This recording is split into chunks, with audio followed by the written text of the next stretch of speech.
Rosalinda. Sa wakas, nagkaharap na rin tayo ulit. Sobrang saya ko. Noong huli tayong nakita dahil hinatulan ka ng 25 taong sentensya ng pagkakabilanggo. Yun ang parusa mo sa pagpatay sa asawa ko. Pero sa huli, nalusutan mo pa rin ang hustisya. Nagawa mo makalaya kahit hindi pa tapos ang sentensya mo. Nakalaya ka man pero ito ang tandaan mo. Hindi kita mapapatawad at ganun din ang anak ko. Hindi ka aalis. Saan ka pupunta? Marami pa akong gustong sabihin sa'yo. Valeria, tumigil ka na! Saan lupalop ka ba talaga nagtago? Saan ka nakatira ngayon? Magsalita ka! Gusto ko malaman!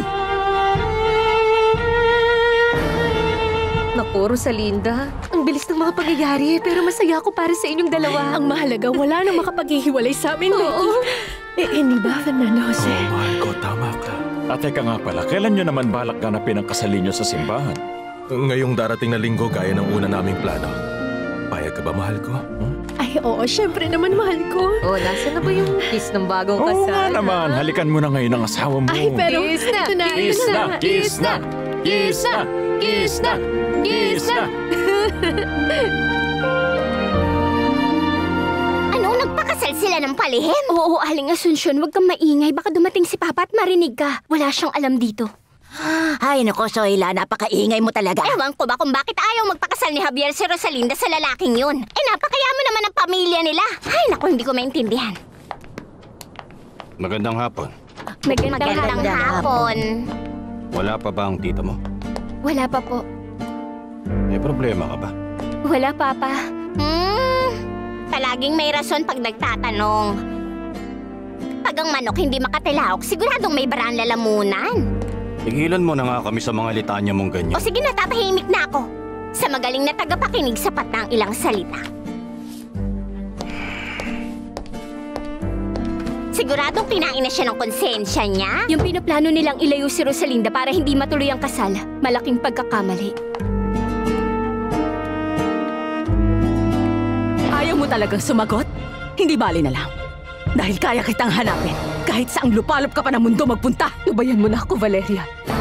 Hindi pa ba sapat ang naging kaparusahan ko? Kailangan mo pa rin kumpletuhin ang 5 taon mo sa kulungan. At kahit makulong ka habang buhay, hindi pa rin yung sapat para pagbayaran mong kasalanan mo. Mamamatay tao! Tama na yan, Valeria!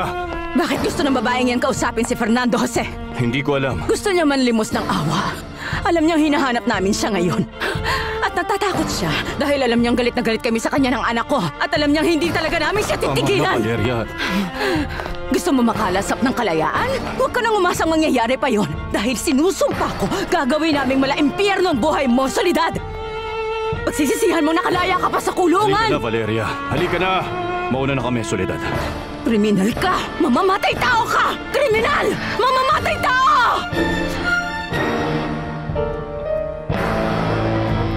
Ano ba? Siyang dapat ang umalis, hindi ako!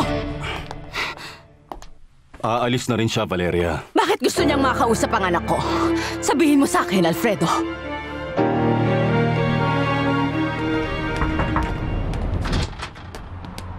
Sa wakas, Lucy, okay Ano nangyari? Nangyari din ang dapat mangyari, Iha. Kasal na silang dalawa. Isa lang yung civil wedding. Kami ni Becky ang naging witness nila. Ay, Diyos ko, nakakatuwa naman. Ay, nako, sana maging masaya silang dalawa. Sayang lang kasi wala naman dong bulaklak. Isipin nyo nga yun. Isang kasal pero walang bulaklak.